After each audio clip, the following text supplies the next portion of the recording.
senses. So who understands himself to be distinct from the senses while performing actions through them. Just as in the world, if I have a knife in my hand, will the knife decide whether it wants to cut vegetables or it wants to kill somebody? The knife does not have the sense. The knife does not have the intellect to decide. Similarly, the hand which is using that knife, does this hand decide whether I want to cut vegetables or whether I want to kill somebody? The hand also not decides.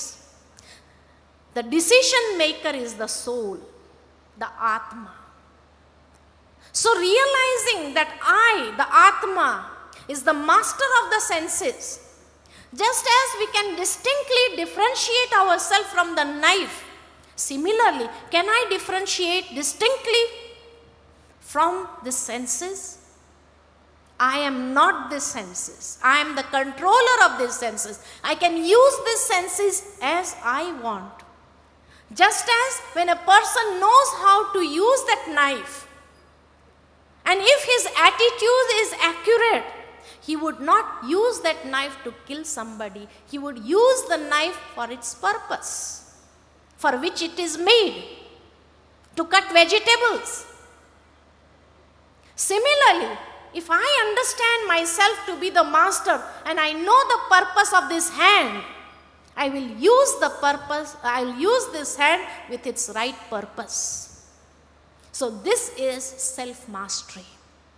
And then the mind also comes within control.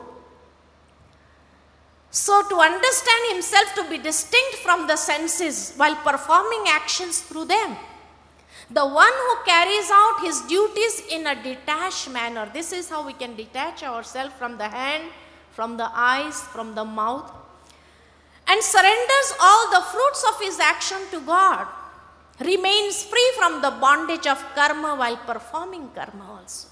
Then that karma will not bind me into bondage. Just like the illustration is given so beautifully, God also gives some beautiful illustrations in Gita. And he says, just as a lotus always stays above the water, similarly, all the actions of a karma yogi are for the purification of the soul. And while staying in the body, with 9 doors, it has the authority over his mind, intellect and sanskaras, by which he experiences highest peace and happiness. The real peace is experienced only then. So we do not have to renounce action. We do not have to renounce our duties. We do not have to renounce our responsibilities, but the attitude behind that, and remain like a lotus. So beautifully is illustrated. Another very important point that he stresses here, and many of us here do not have this wisdom also. God very clearly states in Gita's 5th chapter, God neither creates the feelings of being the doer in man, nor creates actions.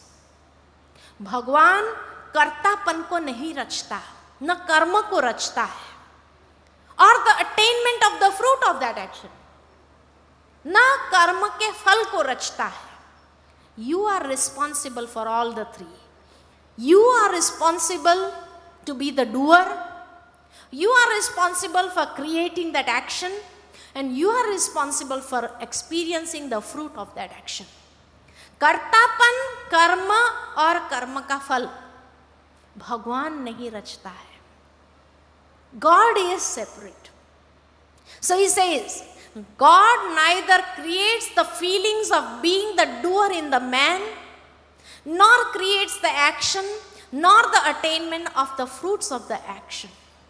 But his behavior is according to the pressures and influences of the nature on him. मनुष्य में कर्तापन को कौन रचता है?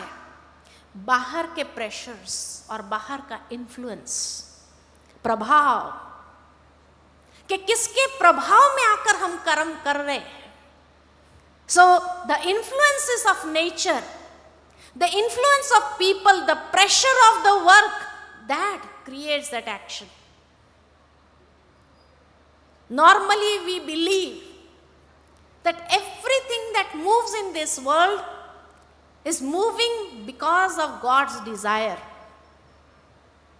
This is what we have heard normally from saints and sadhus, saying that even if this hand moves, if this hand raises, it is because of God's desire that the hand is raised.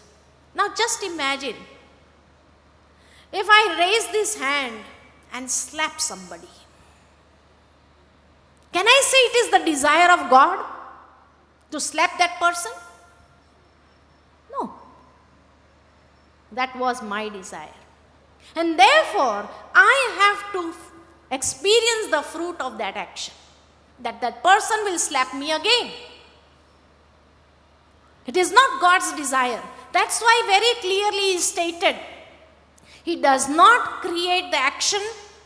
He does not create the feelings of being the doer in the action, and He does not create the attainment of the fruit of the action. For every activity, we are responsible. God is not responsible. So don't ever think that without God's desire, even a leaf cannot move. Nature is there to take care of that. If God will go on doing these small things, when will He do the great task of the world? He has assigned those tasks. Moving of the leaves, He has assigned to nature. I don't have to worry about it. When the hand raises, it is not with the God's desire. He has given the freedom to each and every soul to perform. He has given the wisdom, what is right, what is wrong, and according to that understanding, you know how to do your actions. You know what you should be doing. So we are responsible for each and every action of ours. That is why we are given this title. When a person does sinful action, he is termed as papatma. We never say pap paramatma, pap atma. When a person is doing a charitable action, we say punya atma. We never say punya paramatma. We are responsible. So we have to experience the fruit of those actions also. God is not responsible for the actions. So whatever I am doing in this world, I have to experience the fruit of its action. I cannot get away from the fruits. So don't ever think, oh, whatever is happening in this world, without God's desire, nothing happens. No, everything is happening because we have desired. And so we are responsible. Just as in a family, if I just illustrate this, in a family, there is a child. When he is small, yes, he will move according to his parents' advice. If the parents say get up, he will get up. If he say sit down, he sits down. But after he grows up and he gets the understanding, say when he is 13, 14 years of age or 16 years of age, will he move on the basis of what his parents desire? Whether he has to sit down or whether he has to stand up? No. Even if you tell the child, you do this, you do that, you do that, every time you start advising him at every step, what will he say? I have my sense. I have my common sense. I know what I should be doing. You don't need to guide me at each and every step. Don't do this, don't do that. Will he listen? Never. Even a child in this world does not listen. Every step, if you are going to guide, don't do this, don't do that, do this, do this. No, he will not listen to you. He will say, I have my common sense and let me move according to what I understand. And that is why it is said, when a child becomes 16 years of age, he is no longer a child. The parents also have to become friend to that child. If they start instructing that child at every step, he will become frustrated. Similarly, We are also children of God.